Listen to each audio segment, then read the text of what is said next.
తప్పేలు పెట్టి దాంట్లో నూక వేసి ఇలా వేగుతూ ఉండాలి. కొంచెం బ్రౌనిష్ కలర్ వచ్చేవారు వేగుతూ డ్రాప్ ఆఫ్ నెయ్యి వేయాలి. అలా కలుపుతూ ఉంటే చక్కగా బ్రౌనిష్ గోల్డెన్ బ్రౌన్ రావాలి.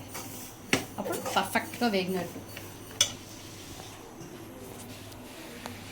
బ్రౌనిష్ కలర్ వస్తుంది చూసారా, ఎంత చక్కగా కలర్ వస్తుందో బ్రౌనిష్గా. దీంట్లో కొద్దిగా నెయ్యి వేసి వేపితే ఇంకా కమ్మటి వాసన వస్తుంది.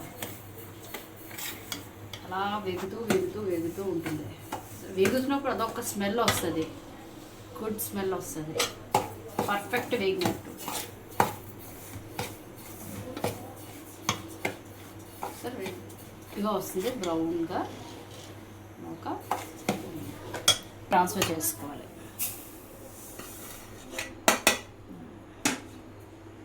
బ్రౌనిష్గా వచ్చింది చూసారా. ఈ బ్రౌనిష్ దాంట్లో నెయ్యి అయితే నెయ్యి, ఆయిల్ అయితే ఆయిల్. మా పాప నెయ్యి తింది, సో ఆయిల్ వేసుకుంటున్నాం. ఆయిల్ కొద్దిగా ఆయిల్ వేసుకొని సిమ్లో పెట్టి కొంచెం ఆయిల్ బాగా ఫ్రై. ఆయిల్ అయ్యాక దాంట్లో కొంచెం ఫ్రై అవుతుందో దాంట్లో కొద్దిగా ఆవాలు చిట్పట్లు ఆవాలి, బాగా చిట్పట్లు ఆడాలి.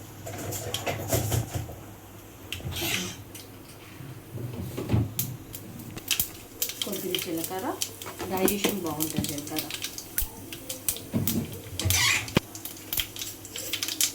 శనగపప్పు, మినపప్పు,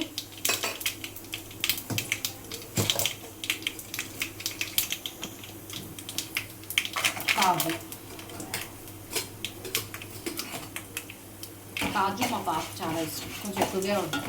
ఎందుకంటే నేను చేస్తుంది కాజు ఉప్మా కాబట్టి.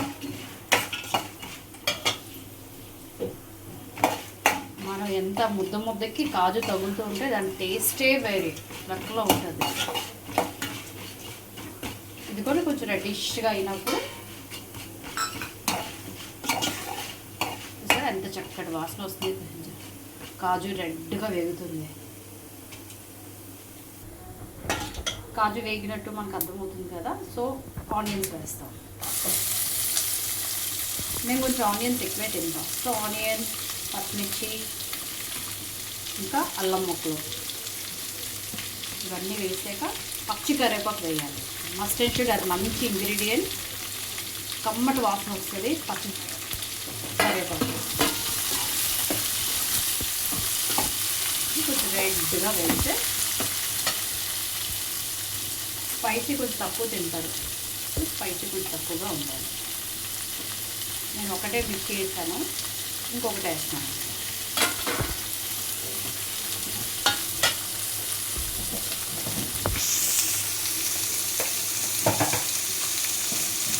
ఎందుకంటే పచ్చి కరివేపాకు వేస్తే దాని స్మెల్లే వేరే లెక్కలో ఉంటుంది.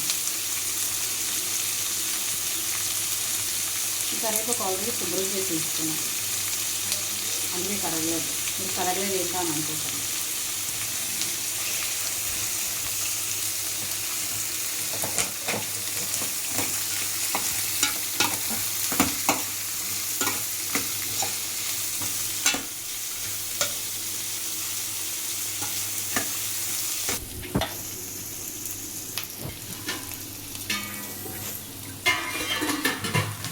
చూసారండి ఎంత బాగా వేగిందో.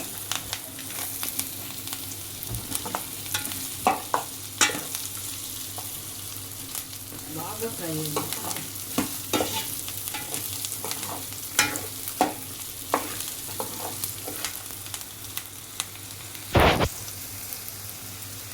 దీనికి సరిపోయినంత వాటర్ వేసుకోవాలి.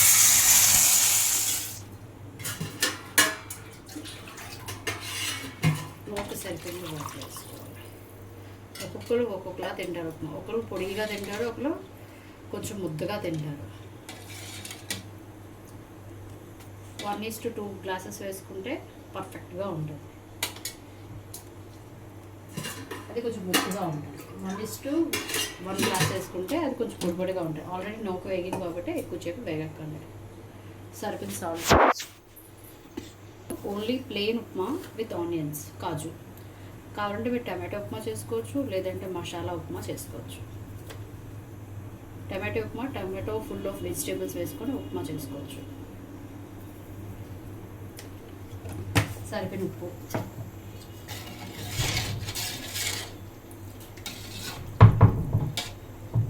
ఇప్పుడు బాగా నీళ్ళు మరిగాక ఈ నూక మెల్లిమెల్లిగా వేస్తూ కలుపుతూ ఉండాలి. కాకపోతే ఉండలుగా కట్టేస్తారు. కొంచెం స్లోగా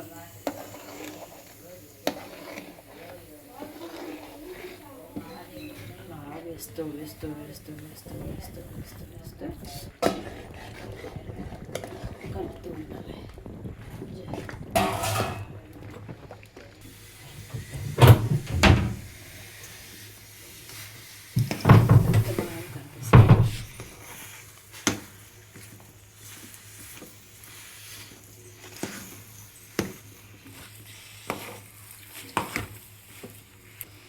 మినిట్ ఇలా మూత పెట్టండి. 1 మినిట్ చాలు. అయిపోయి జీడిపప్పు ఉప్మా.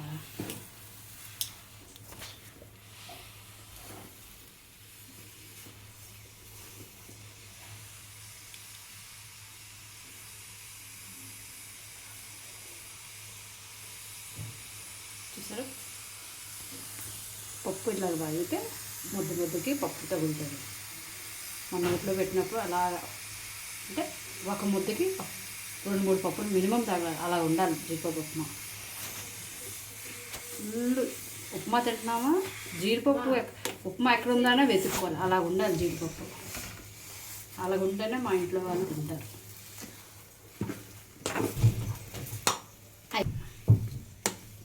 డన్. పొడి పొడిగా వస్తుంది.